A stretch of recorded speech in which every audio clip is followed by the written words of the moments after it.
Now, I heard of your conflict with UA here. I was not aware of that conflict.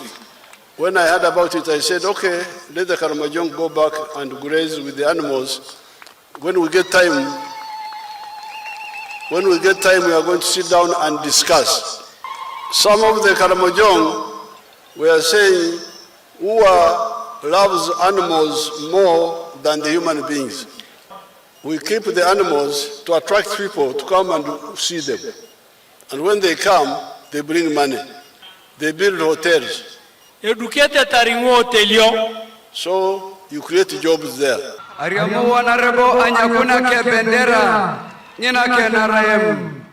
Download the app on App Store or Google Play Store now.